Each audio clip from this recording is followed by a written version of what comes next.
Hello, happy Frequency and Flow Friday. This space is devoted to helping you raise your frequency and your vibration so you can live in optimal flow and alignment. And this is happening on the day of the Sagittarius new moon. So that's going to be happening at least where I am in the world at 5:43 p.m. That's Pacific Standard Time. But, you know, the energy's here. I like to think that it kind of waxes and wanes. It waxes in, it wanes off, and we kind of have these 3 to 5 days. But for sure, today, this weekend, this energy is here. It's not going to be a light new moon. It's the final new moon of the calendar year 2025, although the lunar new year is going to start next, in February. So we still have a little bit going there. But there's this swirl of really big emotions. There's subtle doubts. There's, intuitive happenings that are happening for all of us. And there's also this really big vision that's going on. Sagittarius energy is vision plus risk plus truth. And Sag invites us to expand, but not without some honesty. And so this moon is really saying, name your direction, even if you're not sure how to walk it yet. But be mindful that you are not in fantasy, that you are, that you're being grounded, that you're being anchored. Dream without delusion and move without bypassing. So that being said, that was a lot, but we don't always get to have the actual moon on the day of. And if you're in body one, I'll see you today at 11 a.m. Pacific Central Standard Time for our Embody One gathering, our Embody One group call. Okay, so just go ahead, think about the week you just had and the frequency that you're in. Think about the week that's coming forward and the frequency that you desire.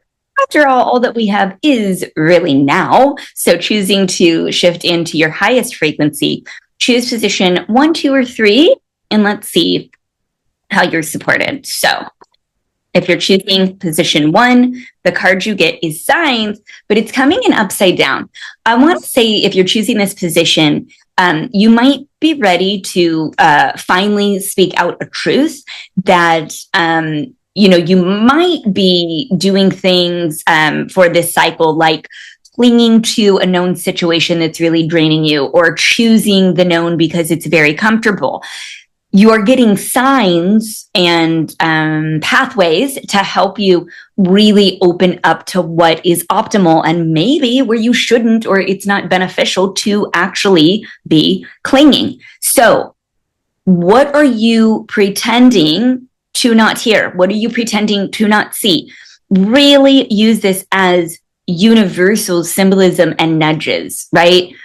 If we're wanting something, but the pathways aren't open, maybe that thing that we're wanting is really ego-based and we want it for the wrong reasons, or we want it for the reasons that might not be beneficial, and it's not aligned, and spirit is showing you where there's another pathway that's aligned. So I would say if you're choosing position 1, really look at signs, yes, but also look at the universal nudges that are happening for you and with you.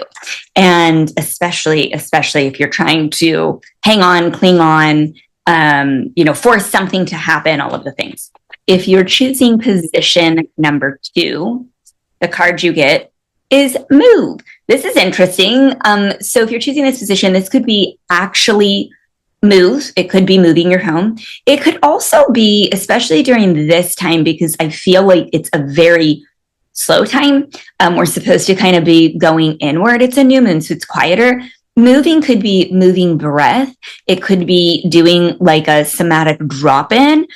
You could be doing kind of a, scan and moving energy through your body. So I would say the deeper aspect of this is also asking yourself, what am I willing to believe is possible for me right now? What am I willing to believe is possible for me next? Even if it disrupts my comfort zone, even if I'm not comfortable with that thing, and can I move energy to get to that place? I used to have a mentor that said, move your feet and pray. It was that idea of, and prayer, I don't think about prayer as give me, I need. Prayer meaning show me, give it up, I surrender, right?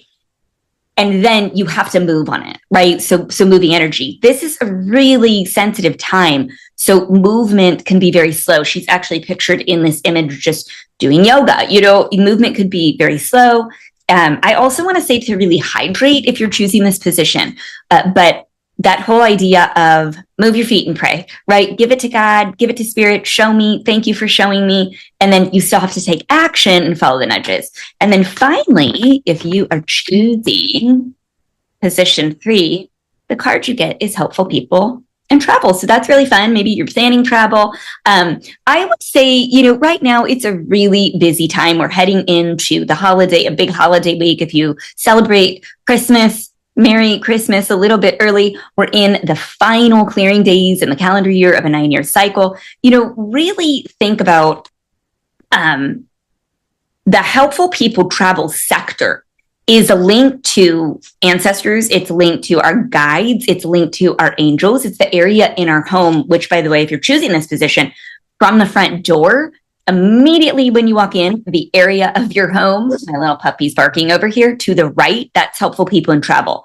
You can adorn that home with circular shapes, metal, clean it up if you're choosing this position. But I would say that this is a good time for this moon to set intentions that are soul truth aligned. I'm not talking about New Year's resolution pressure or anything like that, but setting intentions now that are really aligned with your truth. Hopefully you could hear me. The puppy's being very loud. And let's sit in your field this weekend and ask for help.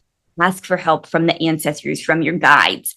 I also think if you do have travel that's coming up, put a little nudge or sign or symbol of that travel in helpful people and travel sector to set the intention for travel that you want to do in the coming days. So I'm sending you so much love. Thank you for being here. And again, if you're celebrating the holiday season, if you celebrate Christmas, Merry Christmas. And I'll see you next week. Ciao.